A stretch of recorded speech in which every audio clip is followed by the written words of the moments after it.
मज़र अब्बास साहब, क्या आप इससे इत्तेफाक करते हैं जो मुनीब कह रहे हैं कि न सिर्फ वो गैर आईनी बात कर रहे हैं बल्कि अब जो उसकी जस्टिफिकेशंस पेश कर रहे हैं वो अब गैर मुअस्सर हो चुकी हैं, क्योंकि आज जिस तरह से प्रेस कॉन्फ्रेंस हुई सारा का सारा झूठ खुलकर सामने आ चुका है।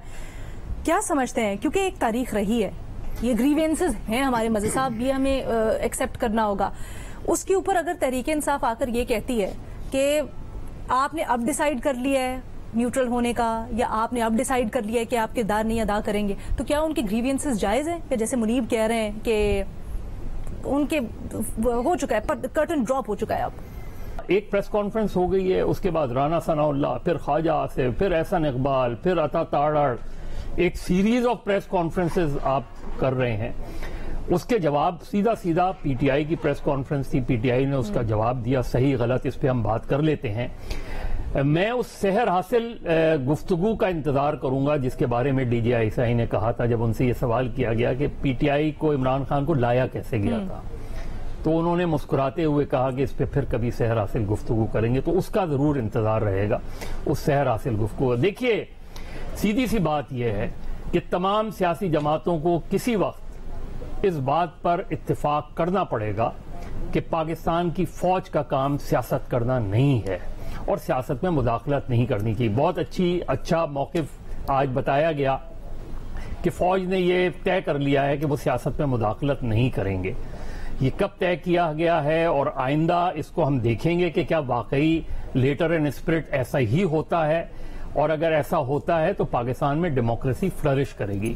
उसमें आएंगे चैलेंजेस, आएंगे डिफिकल्टीज आएंगी, लेकिन जो असद उमर साहब बात कर रहे हैं वो दुरुस्त नहीं है। उसकी वजह क्या है? उसकी वजह, जब हम ये कह देते हैं कि ये पाकिस्तान का सबसे ताकतवर इदारा है, तो फिर पार्लियामेंट पाकिस्तान का सबसे ताकतवर इदारा क्यों नहीं है? पार्लियामेंट को पाकिस्तान का सबसे ताकतवर इदारा होना चाहिए था। आज फवाद चौधरी उसी प्रेस कॉन्फ्रेंस में यही बात कह रहे हैं जो असद उमर की नफी में है, एक मेरे नुक्ते नजर से, कि अगर एक पॉलिटिकल क्राइसिस आया था, पहली चीज ये कि जो अदम एतमाद की तहरीक आई, वो कैसे आई अदम एतमाद की तहरीक, उससे पहले इमरान खान की हुकूमत कैसे बनी, उन जमातों का शिफ्ट होना जिसकी बिना पे हुकूमत बनी और जिसकी बिना पे हुकूमत गई, उसमें किसका क्या रोल था। लेकिन जिस सवाल का जवाब का मैं मुंतजर हूं, और मैंने शायद पूरी प्रेस कॉन्फ्रेंस ना सुनी हो, अगर इस सवाल का जवाब आया है कि पहली चीज ये कि क्या इमरान खान साहब ने, जिसकी बात DGI ने कही, आर्मी चीफ को गैर मुय्यना मुद्दत के लिए एक्सटेंशन देने की बात की थी, और अगर की थी तो ये इमरान खान साहब आज जो बयानियां बना रहे हैं पिछले 6 महीने में, ये उसकी नफी है।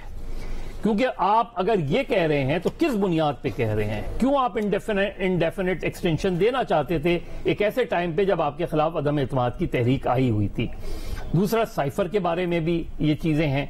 तो मेरा ख्याल है पीटीआई और ये जो गुफ्तगू होती रही हैं, मीटिंग्स होती रही हैं, इस वक्त हम अरशद शरीफ वाली बात बाद में करेंगे, लेकिन ये जो मीटिंग्स होती रही हैं, इसके बारे में मुसलसल अगर ये मीटिंग्स हो रही हैं तो इस सवाल का जवाब भी आना चाहिए कि जो रातों को मीटिंग्स होती हैं उसमें बात कुछ और होती है, और जो पब्लिक में आके पोस्चर देना चाहिए था वो कुछ और होता है। वो अपनी जगह बहुत अहम बातें हैं। सर, सवाल तो ये भी है ना, रातों में मीटिंग्स होती क्यों है? टू बी वेरी ऑनेस्ट, अगर हम बात करते हैं जमहूरियत की बात कर रहे हैं और असद उमर साहब भी बार बार इसी चीज के ऊपर इन्हिसार करते हैं, तो फिर उसमें तो ऐसा नहीं होना चाहिए ना, फिर तो सीधे सब कुछ सामने होना चाहिए। आपने बड़ा इंपॉर्टेंट पॉइंट उठाया है सर।